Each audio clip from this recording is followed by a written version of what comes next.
Hello guys, welcome back my channel. Good morning. तो आज हम इस वीडियो में डिस्कस करने वाले हैं एक important novel by Salman Rushdie, that is Midnight's Children. Midnight's Children की स्टोरी उस टाइम की है जब हमारा भारत देश था वो आज़ाद नहीं हुआ था।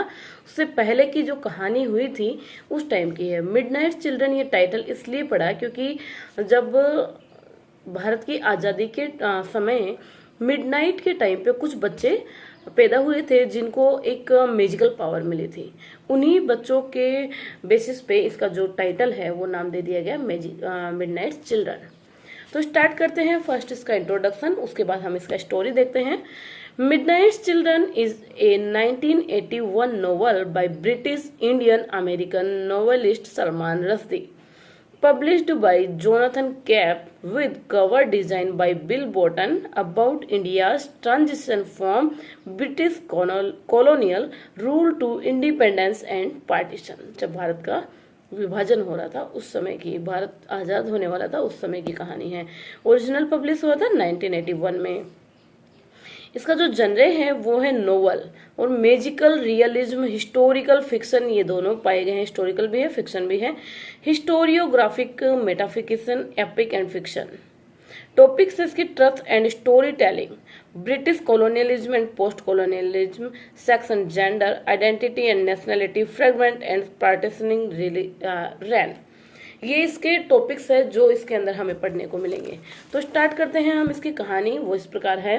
सलीम सिनाई नाम का एक लड़का रहता है जो अपनी कहानी एक पद्मा नाम की लड़की से सुनाता है और वो इस प्रकार स्टार्ट करता है कि एक आदम अजीज नाम का आदमी रहता है जो डॉक्टर रहता है, पैसे से डॉक्टर रहता है।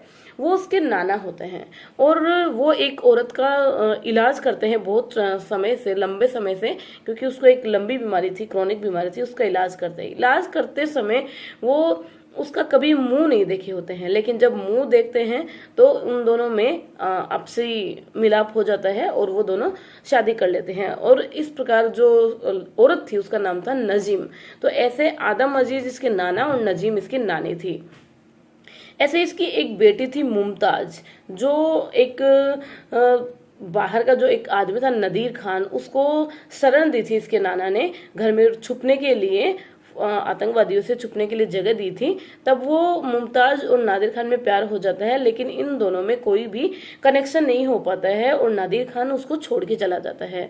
फिर बाद में एक लड़का आता है, फिर से अहमद सिनाई। अहमद सिनाई से मुमताज का कनेक्शन होता है और इन दोनों में शादी हो जाती है। शादी होके ये वहां से चली जाती हैं और मुंबई, शायद मुंबई जाके उनका एक वो प्रेग्नेंट होती है और अपना नाम भी चेंज कर लेती है, मुमताज से अमीना सिनाई नाम कर लेती है। जब वो प्रेग्नेंट होती है तब वो उसका एक फ्यूचर टेलर ने भविष्यवाणी की होती है कि जो तुम्हारा बेटा है वो देश के साथ बड़ा होगा। ऐसा वो करके उसका भविष्यवाणी वो चला जाता है। फिर उसके बाद में वो एक घर लेते हैं जो विलियम मैथ वर्ल्ड से लेते हैं, वी विल की विंकी से, और उसकी एक वो नौकरानी रहती है वनिता नाम की। लेकिन इससे पहले एक कहानी रहती है कि जब उनके बच्चे होते हैं तो एक मेरी पेरिया नाम की नर्स ने उनके बच्चे बदल देते हैं, क्योंकि दो औरतों के एक साथ बच्चे होते हैं तो उनके टेक बदल देती हैं और टेक बदलने के साथ साथ में उनका जो लाइफ है वो भी बदल जाता है। जो उनका जो ओरिजिनल बेटा रहता है अहमद और अमीना का, वो उसका नाम रहता है शिवा, लेकिन वो किसी और के पास में रहता है। और जो ये सलीम से नहीं है, ये रहता है अमीना के साथ में। अमीना की एक बेटी भी रहती है और इन दोनों में जब झगड़ा होता रहता है तो ये जाके बाथरूम में छुप जाता है और जब उसकी माँ उसको पनिशमेंट देती है तो ये पनिशमेंट देती है कि तुम चुप रहोगे, एक दिन के लिए तुम कुछ नहीं बोलोगे। जिस दिन वो साइलेंट था तब वो अपने आप में अनुभव करता है कि उसमें एक पावर है, एक मैजिकल पावर, कि वो अपने माइंड के थ्रू बहुत सी आवाजें सुन सकता है। फिर जब ये जाके अपनी फैमिली को बताता है तो वो फैमिली सोचती है, इस चीज के बारे में जब पता लगाती है तो ऐसे लगता है कि इस जो भी मिडनाइट के समय उस टाइम जो भी बच्चे होते हैं उनको अलग अलग पावर मिली होती है। तो इसको भी एक टेलीपैथी की पावर मिली होती है जिसके थ्रू वो अपने माइंड से ही हजारों लोगों से बातचीत कर सकता है। और उस टाइम पे बहुत से बच्चे हुए थे लेकिन कुछ बच्चे ही जिंदा रहे थे, बाकी सब मर गए थे और सबको अलग अलग पावर मिला था। शिवा को नी के अंदर एक मैजिकल पावर मिला था। फिर उसके बाद में ये घर लेते हैं। घर लेने के बाद में अहमद सिनाई अपना जो पैसा है वो कुछ गलत कामों में लगा देता है, जिससे वो उसका जो व्यवसाय वो डूबने की कगार पे रहता है। फिर अहमद सिनाई की जो बीवी है अमीना सिनाई, सलीम सिनाई और उसकी बेटी वो पाकिस्तान चले जाते हैं। पाकिस्तान से बाद में जब अहमद की तबीयत खराब हो जाती है तब वो वापस आते हैं पाकिस्तान से अहमद से मिलने। फिर उसके बाद में ये सब मिलके वापस वहां जाते हैं। लेकिन उस टाइम पे क्या होता है, जो ये सलीम सिनाई रहता है उसका जो ये पावर रहता है वो चला जाता है, क्योंकि उसका नाक का ऑपरेशन होता है जिससे वो चला जाता है। लेकिन फिर उसमें सूंघने की कैपेसिटी आ जाती है और वो एक उस प्रकार सूंघ पाता है जैसे कुत्ता सूंघ सकता है। उसकी कैपेसिटी सूंघने की बहुत ही शार्प हो जाती है। फिर वो वहां पे चला जाता है। उसके बाद में अहमद मर जाता है और अमीना जो रहती है वो एक चटनी की कंपनी में काम करने लग जाती है, लेकिन ये बाद में उसको पता लगता है।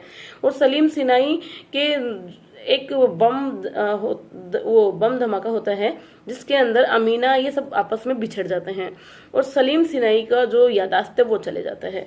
फिर वो मिलता है एक लड़की जिसका नाम रहता है पार्वती।